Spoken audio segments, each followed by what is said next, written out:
Bismillahirrahmanirrahim. Assalamualaikum warahmatullahi wabarakatuh.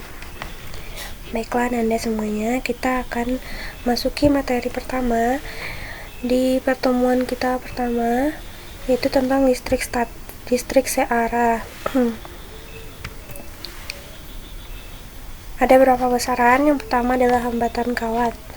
Jadi kalau dalam sebuah rangkaian listrik itu ada kawat atau kabel itu kan terdiri atas kawat-kawat di dalamnya dimana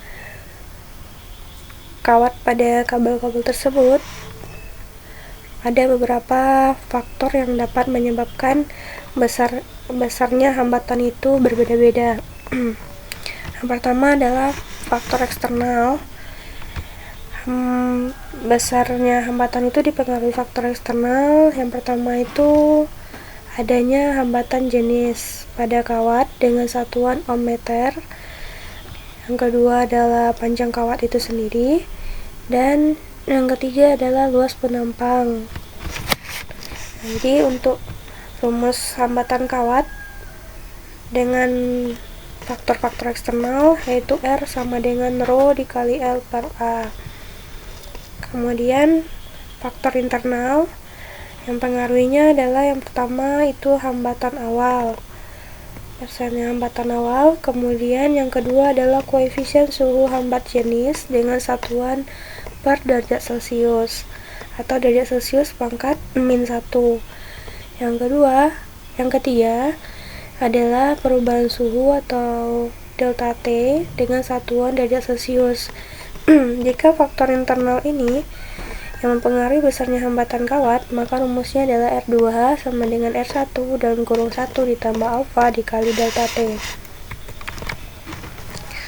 Nah, berikut ini ada beberapa jenis kawat, ada dari silver, ada copper, gold, dan lain sebagainya.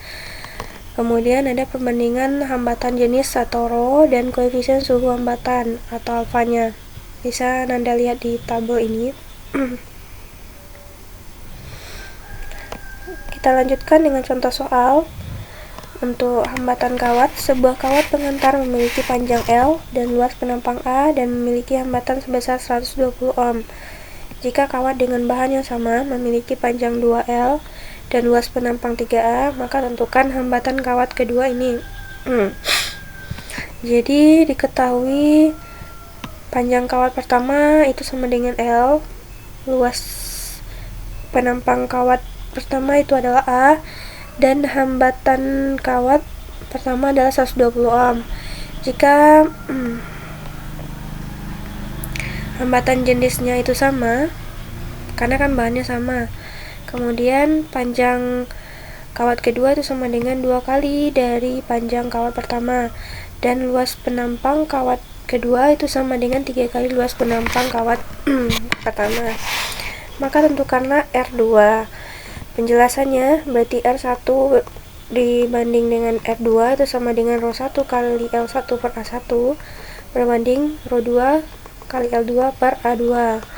Masukkan angkanya, 120 berbanding R2 sama dengan rho L per A sama berbanding rho 2L per 3A. Maka rho nya dapat dicoret karena nilainya sama. Yang tinggal ada 120 berbanding R2 sama dengan L per A berbanding 2L per 3A. Berarti 120 berbanding R2 sama dengan L per A kali 3A per 2L. Berarti dikalikan silang, kan dapatnya 120 per R2 sama dengan 3 per 2 dikalikan silang, maka dapat R2 nya 240 dibagi 3 sama dengan 80 ohm. Jadi hambatan kawat kedua besarnya adalah 80 ohm.